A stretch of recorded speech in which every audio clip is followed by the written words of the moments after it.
I know that parents today are struggling more than ever before. I want you to go downstairs. Don't force me. They're confused by contradictory advice, But I'm talking to you. worried that other parents are doing better. Broken, shut up. And yet the majority agree it's a tougher job than they ever imagined. But if parents don't make changes now, the consequences for their children will be enormous. Die. So that's why this year I'm stepping up my game. I'm offering more help to more parents, tackling more parental issues. I'm willing to do anything it takes. I just can't live this life anymore. I'm still going to be visiting the homes of families Who are really struggling. You will not tolerate being treated like that. Right, get out there and take charge. But I'm also hitting the road with advice for all on the parenting problems everyone faces. If you can trust me for 5 days, you will have this nipped in the bud. How can I get them to be tidier at home? I've a lot of work to do, but I'm not shy of hard work. Hello. Tonight, Jo comes to the rescue of a little girl who's too frightened to sleep in her room. Are there any that you see when you're sleeping that you go, oh, I don't want that one? Don't. But first, Madison's extreme behaviour is causing endless family rows. So yeah, actually, you don't want it to work, then that's fine, isn't it? And Jo's attempts to broker a peace run into problems. I'm going to get out of here because this is just doing my head in now.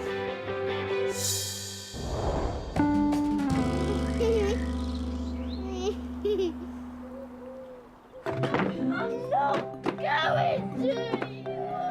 6-year-old Madison's violent temper tantrums are leading to massive disruption at home and getting her into playground fights at school. We're constantly getting told that Madison's done this, Madison's punched somebody in the stomach. When I'm bad, I sometimes blame it on my sister and sometimes kick her, punch her, smack her. She has strangled people. Hitting, biting, punching, kicking. Her behaviour's just so extreme that one minute she can be really, really nice, and the next minute she'll just be a complete terror.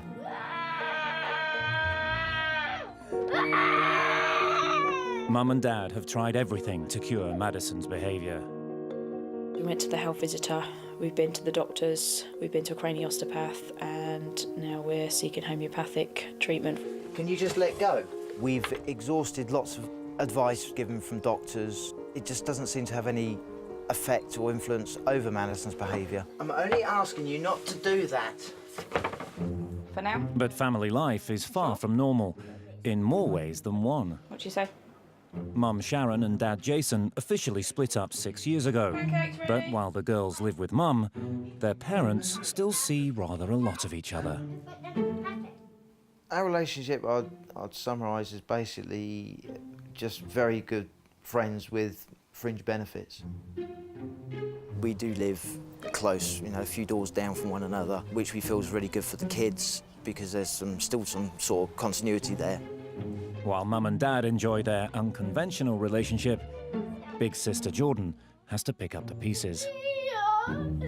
It hurts me then when the 11-year-old comes in and then can just deal with it. And it's like, why can't I? I think the worst thing that I can see happening for Madison is, for her to be taken away because we just won't be able to cope with it anymore. This little girl right now is certainly ruling roost, but her behaviour is very controlling, so I really want to get to the bottom of it and actually find out what's going on, and I need to observe the whole family.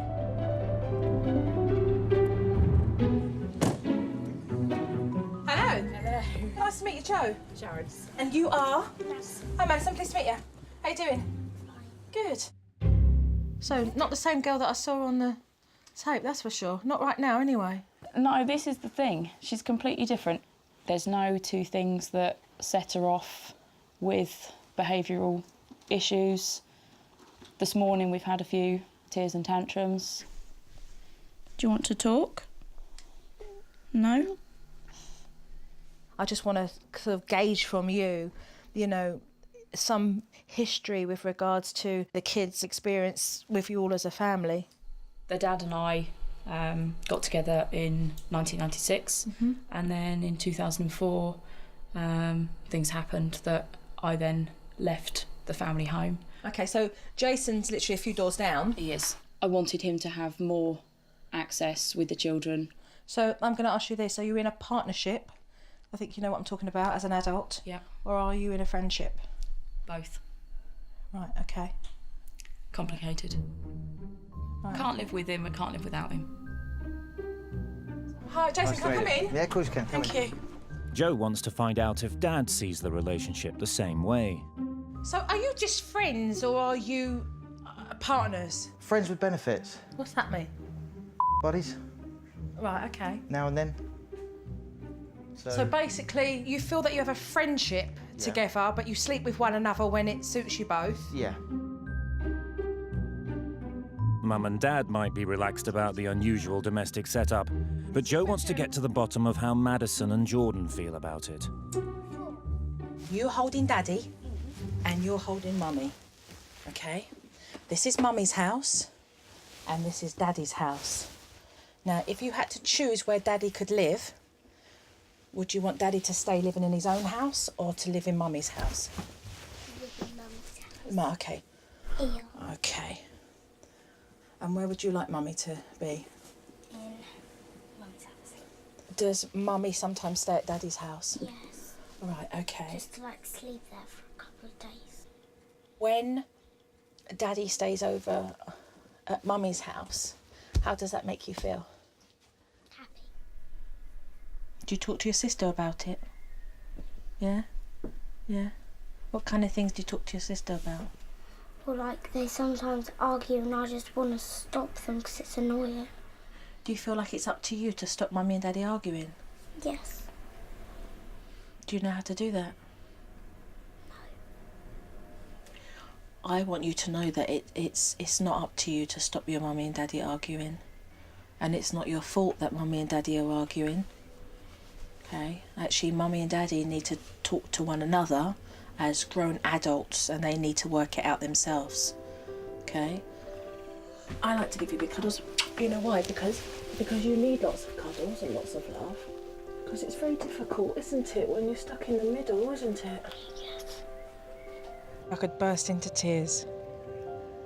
So confusing for these kids. So confusing. Are their mum and dad together or are they not? Quite clearly they want Daddy living back in Mummy's house, you know, all together. Madison is torn and emotionally has very mixed feelings, as Jordan as well, because nothing's clear. Is that going to have an impact on the kids? Definitely, absolutely.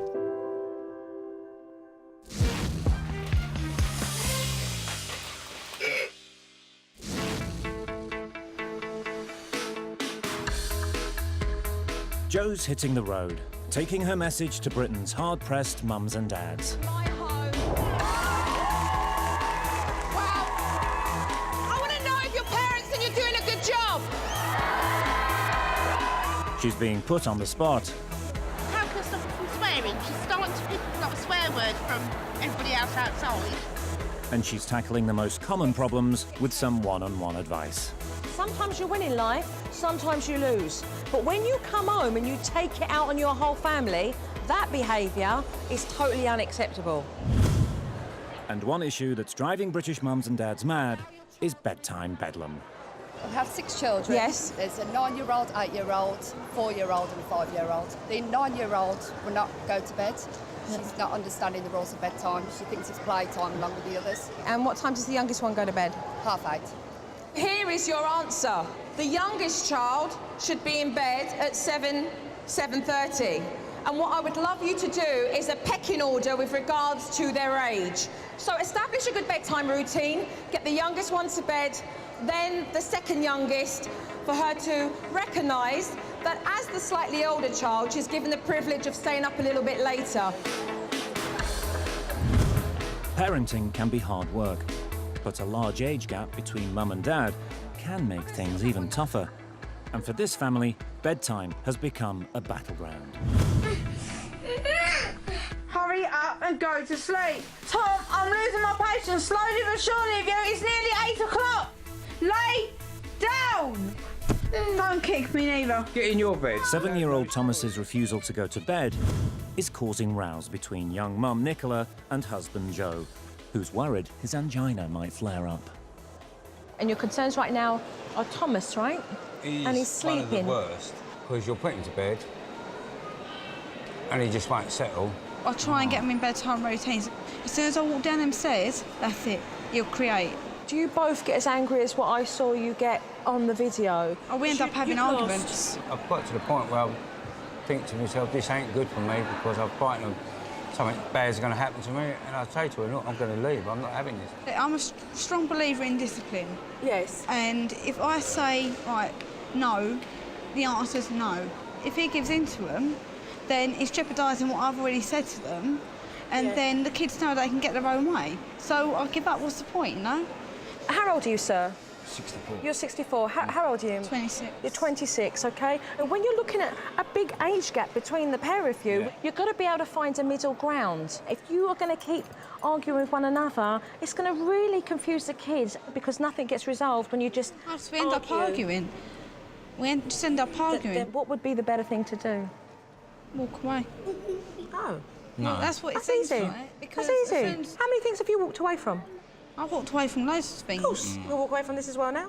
That's too easy. Everything that I'm trying doesn't seem to be working. It's because this is not working right now. You're parenting. You've got to be both on the same page. If your relationship is having a negative effect on family life, whatever you argue about, make sure you agree on how you're parenting your children. Try to enjoy time away from the kids as a couple. It will nourish your relationship. And if you're going to have an argument, try not to do it in front of the kids.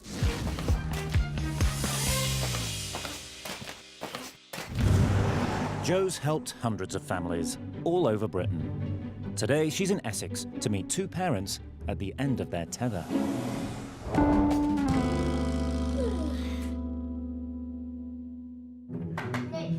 With 3 young children, Asley and Peter from Ilford haven't had a decent night's sleep in the last 6 years. You can't sleep downstairs. Come on. The whole problem is Layla's bedtime. She does not want to play in her room. She doesn't want to sleep in her room. She does not want to be on her own. It just boils down to fear. It's too scary upstairs. And Layla's refusal to sleep in her bed is having a knock-on effect on her 2-year-old sister. Melissa's forcing herself to wake up in the middle of the night so she can come into our room because basically she thinks she's missing out on something. It ends up being 5 of us in the bed every single night.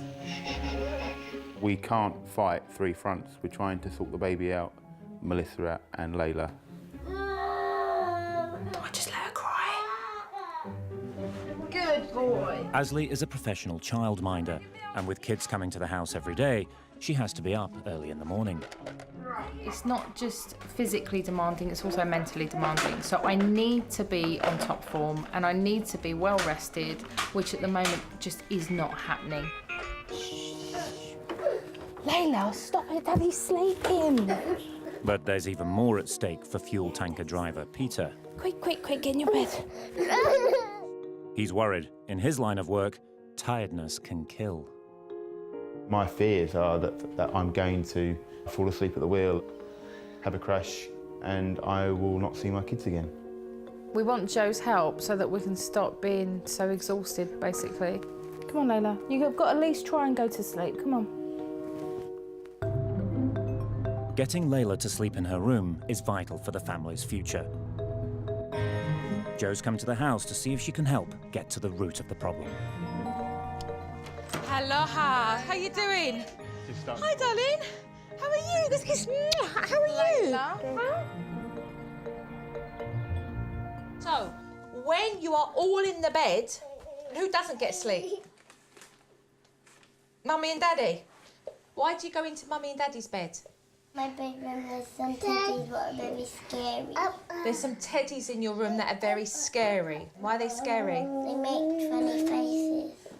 What's your bedtime routine? What time does it all 7 start? o'clock, work finishes. Then it's dinner. Yeah. And then wind down time.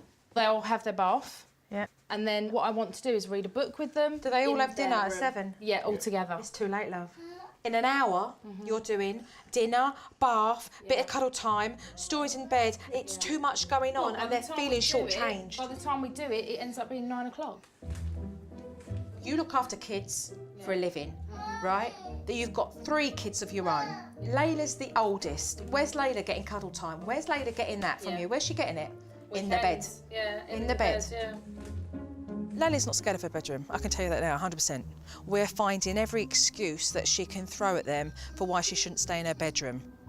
She's not getting the emotional nourishment that she needs from her mum, that quality time with her. And so let's make sure that we have got the time there.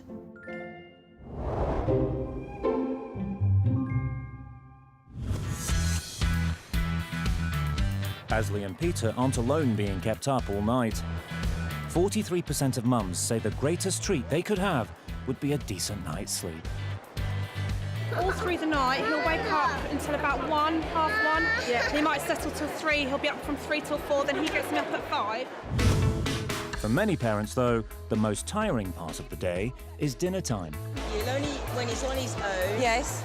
And if nobody's watching him. Right, okay. He'll say, don't stop looking at me. Get off your phone and eat dinner then. No. 14-year-old Brandon is ruining family meals because he's obsessed with texting Eat your dinner, please. and refuses to put his phone down at the table. When we're eating dinner, it vibrates when I've got a message, and I try not to, but I have to pick it up. Would you say that you've become a little bit addicted to it, like you've got to have it all the time? I think I'm addicted to it. There has to be limits, OK? If somebody sends you a message, they can wait 15 minutes while you're having dinner. Between the pair of you, I would suggest that you start to limit where the phone is, because the importance of you recognising that you are needing it more and more shows me that it's becoming a problem. And the impact of that is disconnecting you from the family. You should be involved in doing things with your family, but also enjoy doing things with your mates. I want you to go home tonight and make out a game plan of when you can and when you can't be using that. And I want your friends round, and I want you doing other things and not rely on technology. When it comes to meal times, 5-year-old John has taken a lack of table manners to new extremes. Why do you move over there when you have a sandwich, when John sits all the way over here on his own? And he's got food phobia. No, it's not egg. No, that's all right, it doesn't matter. Look at your sandwiches under our hand is egg. What would happen if I done that? Stop! Blue one! No, I'm not, no. Run! When it's dinner time, the girls have to sit at one end of the table, and if he's got his dinner at the same time, he'll have to sit right at the very end, or he'll have to sit in the front room away from the girls. Why do you have to sit away from the girls? The food what they have I don't like. The food that they eat you don't like? How does he behave when you give him vegetables? Oh, no, I can't. Why? He's very violent. He'll hit me, he'll hit whoever's around him, he'll throw things. All of that's control. It's all control, even down to the food. What you need to do is to be able to show him that you are an adult, and in saying, this is unacceptable behaviour, this temper tantrum is not going to happen, and place him into a timeout. I've tried that. I've had a naughty stare at home. I've tried that. I know you say you've tried it, but trying means you haven't followed through with it. Oh, yeah. You go home, give him 2 ideal plates to choose from. He will make that choice. If he chooses not to make it, tell him you'll make it by the time you've counted to 5. And when he shows you that behaviour, you will persevere with placing him into a timeout. He will then come back to the table until he has eaten that food. You have to show him that every time he acts that way, that you're not going to back down. If mealtimes in your house are turning into a battle of wills, be patient. Your child needs to try something new at least 12 times before you know they really dislike it. If kids don't like a certain food, it could be the texture rather than the taste. So try different ways of serving it. But if they don't finish their meal, be firm and don't allow them to snack after.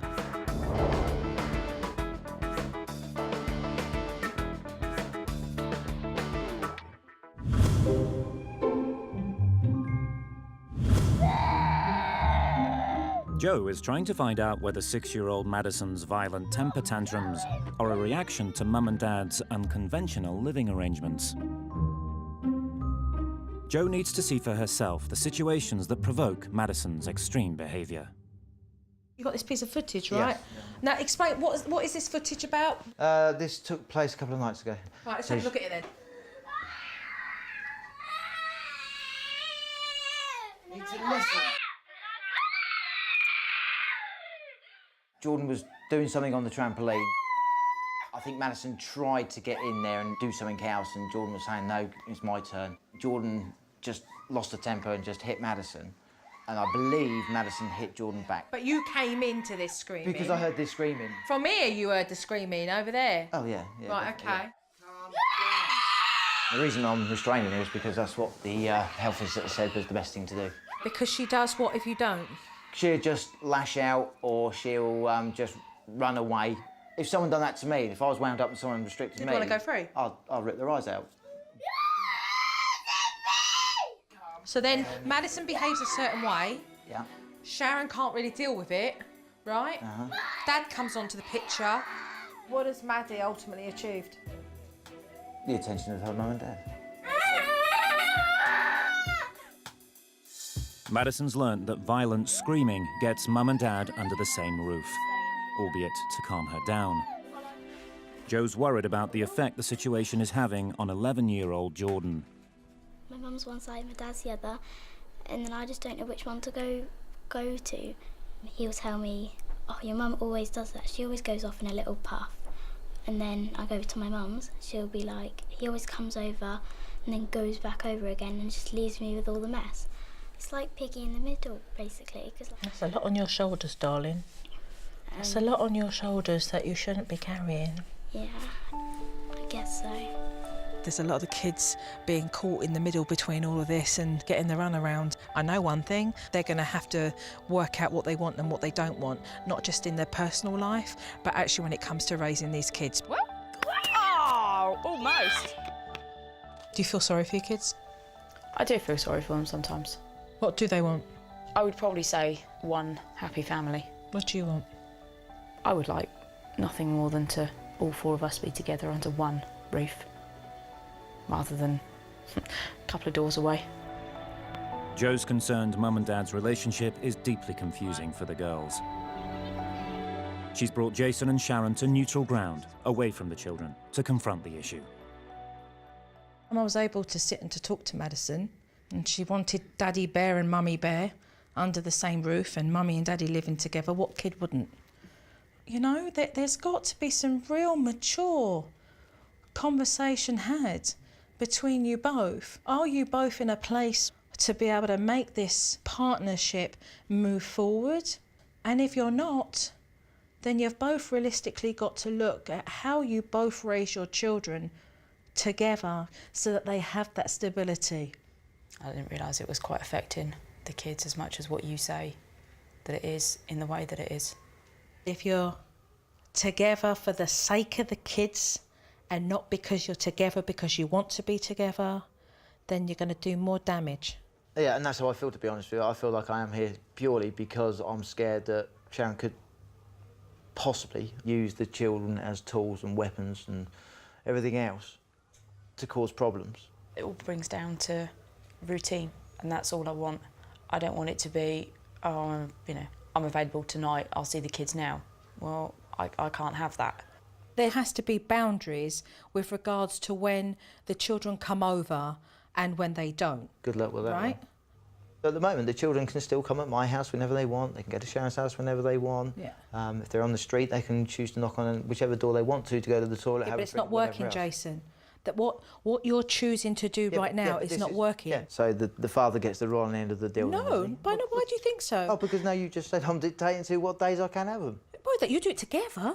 Best thing to do for me is sell the house. I'll sell the house, I will move away. That'd be the clearest cut, wouldn't it? And as I said, sorry kids, it's going to upset you for now, I will move away. Well, if that helps you... Yeah, I think it will, because that's the only way there's going to be a clear cut. If you the feel best that will thing I help should you... do is go straight on the internet dating site, find myself somebody else, move away. Sharon ain't going to come keep knocking in and walking in on my house because I might be upstairs with somebody else.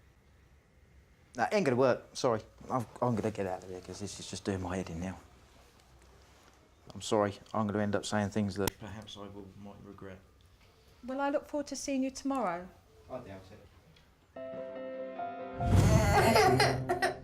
In Ilford, 6-year-old Layla is wheedling her way into her parents' bed every night. Be quiet. End result, the whole family is missing out on vital sleep. Jo suspects Layla's making up for attention she's missing out on while Mum is busy being a childminder. Mum and Dad are going to have a word with you about what's going down. Jo has come up with a bedtime routine that will give Layla a guaranteed amount of mummy time every evening.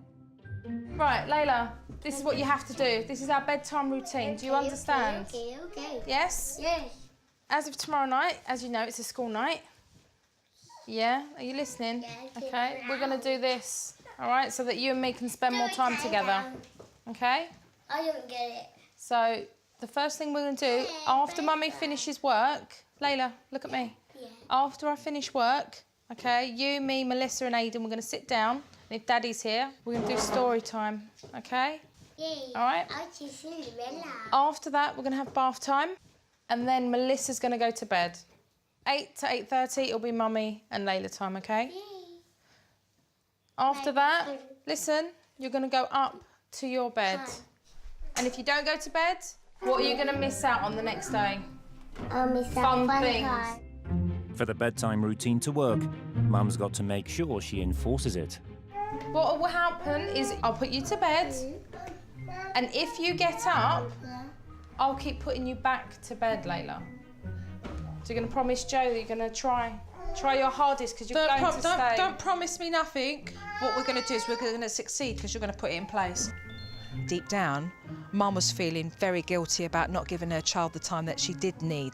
So putting in more structure at bedtime allows time to be spent with Layla, and it's going to release that guilt that Mum has, feeling like she's not giving her that emotional nourishment that she needs.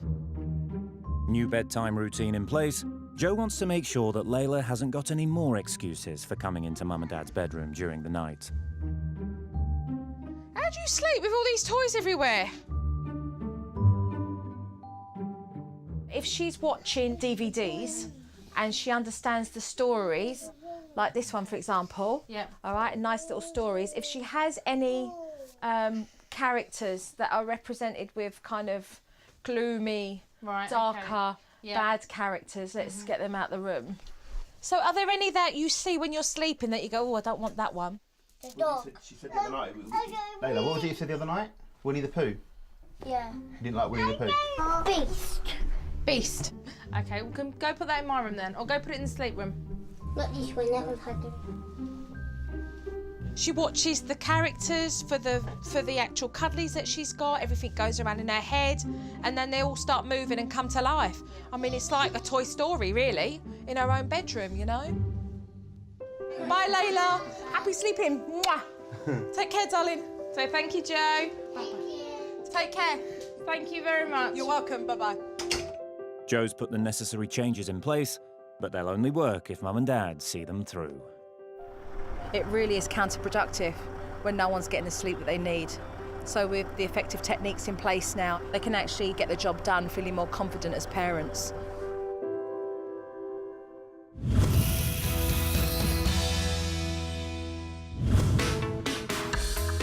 Jo is on the road meeting hundreds of mums and dads, giving them practical tips to help bring up their children.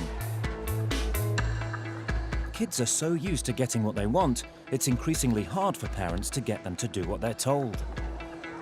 She just talks over everything I'm saying. She wants my attention. She won't let me give attention to other people. They don't do it. Yep. I demand they do it. Yep. I even shout at them to do it, and nothing. They laugh at me. Next in line is a mum whose 3-year-old son gets violent when she threatens him with time out. A few weeks ago, he just switched, and he's just screaming like, I hate you, and that he wants to KILL me and all this sort of stuff. When he's in a time-out, it's sort of like, I don't really know how to deal with it when he's screaming that at me. Do I let him out after the 3 minutes, or do I leave him there? So your concern is, when I've got my son doing a timeout and he's calling out all these names, what do I do about it? You ignore it. Yeah. He's basically protesting that he doesn't like what you've just gone and done. Yeah.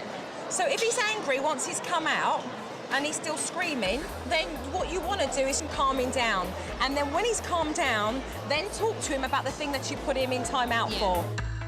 When kids run riot at home, parents often lack the right techniques for imposing discipline. Shay, please, I'm asking you nicely, can you go upstairs and get dressed for school? 4-year-old Shay refuses to do anything that Mum and Dad ask him to. Upstairs now. I'm going to count to 3 and then it's going to be naughty corner pyjamas in bed. 1, 2, 3. Right, that's it. What did you just call me? Not very nice, is it? I find it hard sometimes to say no to him because he'll just be constantly on me. Like if he wants a biscuit or something before dinner, I'll say no, and he'll carry on. And I have sometimes given in because it just stresses me out. It just gets a bit too much, gets all on top of me. When children this young are obstinate in their behaviour, you know, you say yes, they say no, you want them to do something, they completely go and do the opposite. Yeah. You know, the most important thing is for you to lay in those rules and those boundaries and to be able to follow through. So for him to understand the rules, in other words, what you expect from him as parents together, is key. So you've got to be able to give him that warning first, which is using a low-toned voice, you know, and not shouting at him, because he won't respond. Like, I heard a lot of shouting in order to try and get him to do what you wanted him to do. And actually, when you shout, it goes in one ear and out the other. And when you give a warning, use eye contact, be face-to-face with the child and follow through. Shay, sit down on the sofa, please. Sit down, back. Sit back on the sofa, please. OK? I want you to do this while you're in my home, OK? This is my home, and I want you to sit back on the sofa, and then you can leave in 5 minutes. OK, thank you very much. OK, and you heard my firm voice. This is my home. This is what I expect. I want you to meet it. In general, if you're struggling with your kids, look first at your own behaviour. Are you being consistent? Be realistic with your expectations. Remember, kids will be kids. And don't control everything. Just lead by example.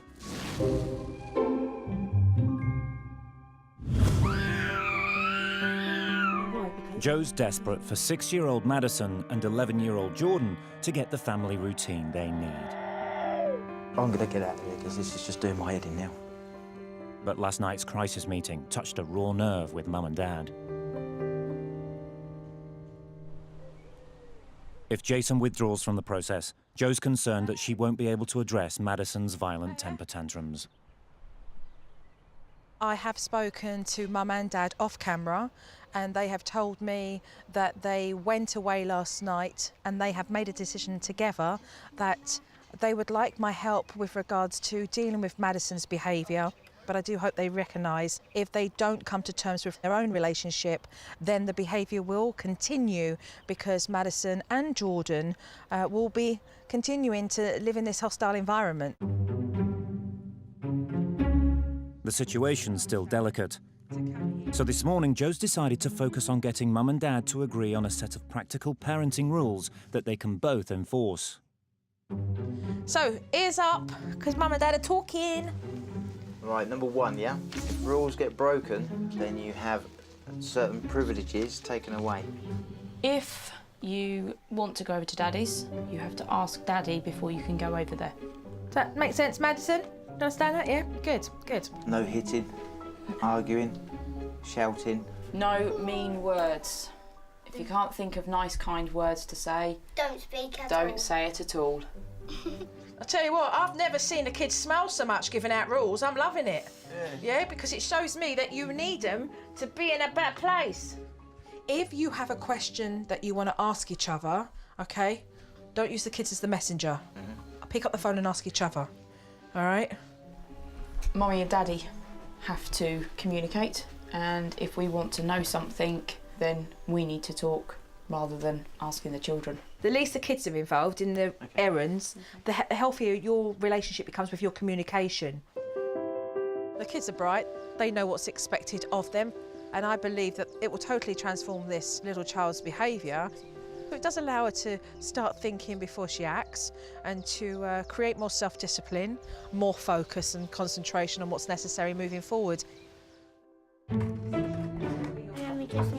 With the new rules in place, Joe has organised a family outing that's going to present a situation likely to provoke Madison's temper. Having to wait her turn. Right, who's up for a bit of bowling? But Joe also needs Mum and Dad to play their part. As a rule of thumb, this is what I'm going to ask you to do wherever you are when you're out in public.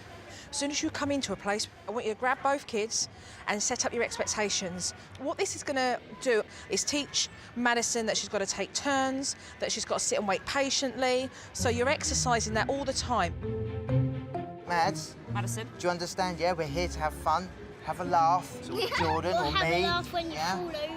But if you lose, it's only a game, yeah? Make As sure long as you there's have... side bits. But what do we all need to do while we're there, though? While we're doing the bowl, we do need to take turns. Come on then, okay. Shall we sit down in order? Yeah. So who's got to sit here then? Daddy.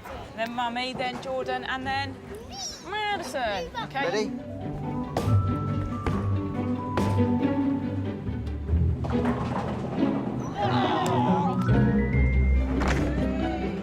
I think that's looking good, Madison. Yes! It's actually nice to see the family out having a good time. So having them come here, learn the patience to take your turn, set the expectations up in the beginning is absolutely essential for them to continue doing this and moving forward.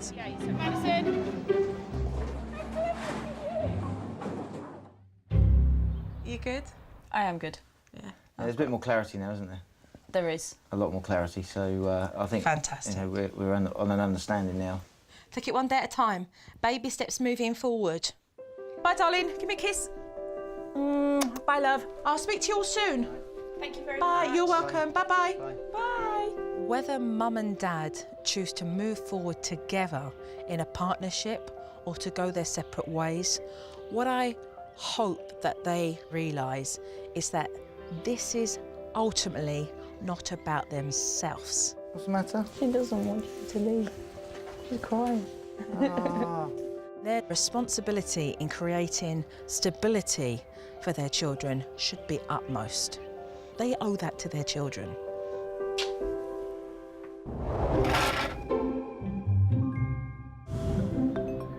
Back in Ilford, it's the first night after Joe's visit.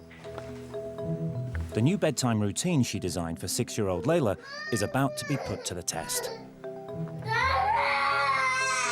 But Layla's back to her old ways. Layla, I'm going to say right, bedtime. She's refusing to go to sleep unless she's allowed into Mum and Dad's room. It was quite difficult for Layla to understand that she cannot come into our room anymore. She can't share our bed. Joe's given Mum and Dad strict instructions not to give in. Every 2 seconds there was a new excuse for why she had to get out of the bed. I'm scared, Daddy. I'm gonna be sick. I'm hungry. We stayed outside the door and we told her we are going to be here. So the only option you have is to actually go to sleep because we're here and we will keep putting you back. I'm ill. Mommy, I'm thirsty. I need to go toilet. There was about 23, I think, 23, 25 excuses. You guys, I don't feel well. Mommy, I'm scared. I need to go to the toilet. She's running out of excuses. Mommy! Please. Joe stressed the importance of punishing Layla's behaviour by taking a privilege away the following day. I kept on getting out of my bed, and Mummy said you can't do that thing tomorrow. And then tomorrow, after that morning, she said you can't play on the iPad. Next morning, Mum's keeping a firm grip on the family computer to reinforce that she's sticking to the new nighttime regime.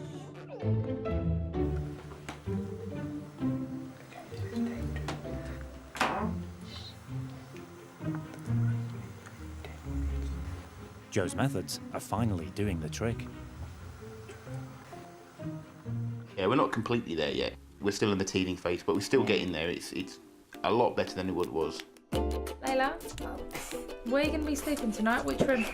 This room. This room? Here's my bed. Getting Layla off to sleep in her room at night is paying off the next day. We've noticed a big difference in her behaviour before school and also after school. It's good in the fact that I know that my wife's not at her wit's end. She's not pulling her hair out because the kids are playing up and or not going to bed, and now I know that she's going to get time for herself. It's what every woman wants, time for herself. I'm really proud of her, and I do say to her every morning as well, I told you you could do it, and keep up the good work. Yeah, it's good. It's worked. It's nice having a bed all to yourself. You've got 6 years of sleep to catch up on. Yeah.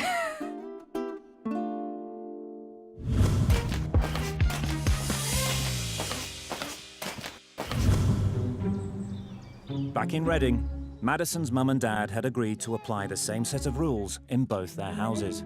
And no cheating. But have her temper tantrums calmed down as a result of a more consistent parenting regime. Fold it over. Jo's hints and tips are great. It has made a difference to Madison's behaviour in the short time since she has gone. We've had good days, we've had bad days. Obviously, it is all new. You can't change everything overnight, and I think in time it will all come to all of us, and it'll be like second nature. Jo also asked mum and dad to stick to a clear family routine that gives the girls the structure they've been craving. I've seen Madison a little bit this week. I have them until Sharon comes home from work. And bless her heart, she was as good as, well, they both were, both as good as gold. Madison done a few little chores above and beyond that, you know, which I praised her for, but her behaviour here was good. Madison often used to get into fights with other children, but she's learning to listen to mum's instructions. So Ben's just about to get on now, so what do you need to do? Good girl, well done. She's making more friends as a result. She's been playing really nicely. I've, gave her sort of rules and that before she went on there with him to take it in turns to share, and that's what they've been doing, so it's nice. Oh, Madison, what do we need to say? Madison is learning the value of the new rules. But mum and dad aren't keeping to their rule of not arguing in front of the kids. If that's the attitude and you don't want it to work, then that's fine, isn't it? We've had one day where Jordan and I had a bit of a disagreement, and she then just went over to Daddy, and then Daddy brought her back over, and then Daddy started having a go at me. I thought your main priority was your children. It's not about you and me, Sharon, it's about the kids. You know, I quite happily try my end of the deal, but it's not going to work if Sharon's not going to keep up her end of the deal. She might nod in the right places and agree to certain things at the time, but then give it a couple of days, she'll go back to her old ways, and it's just not helping. I've got to find my own balance. You know, I can't have other people then coming in and undermining me and telling me what to do, what not to do. With the improvement in Madison's behaviour being put in jeopardy, Jo decides to step in. Hello. Hello. Hello. Since she left over a week ago, there have been major developments. How are things going? I am now officially a single parent. What happened? We split up. You split up? When? Thursday. Moving forward, I think it's just healthy for everyone, you know. If this is the decision you've made, then this is the decision you've made. So make sure that you do continue doing the work that was put in place for the girls, and it's really important that you suggest to Jason, you know, with regards to the days that the kids should stay over and the weekends that they have, so you can put some nice clear boundaries in, and, you know, the kids can have a healthy relationship with their dad, you know, while primarily they live with you as their mother. Yes, I think that is probably what we needed to have done a long time ago. Yeah. It hasn't worked, and it's made me seriously consider about selling the house and moving further away, which will make it a little bit easier for the fact that the kids can't just walk over when they're fed up with mum. I think it's incredibly important that you do sit down with Sharon so that, you know, the kids are getting the best of having great times with their dad, good times with their mum, and that you both remain committed with your girls but not committed in your relationship together, so that it becomes healthier. You don't like to hear of any family that's splitting up, but at the end of the day, I think it was important for them both to realise that they do have a commitment to their children. They both want that. They both want to make sure that the girls are able to see their father when they're living with their mother, and I think that's the way that they move forward.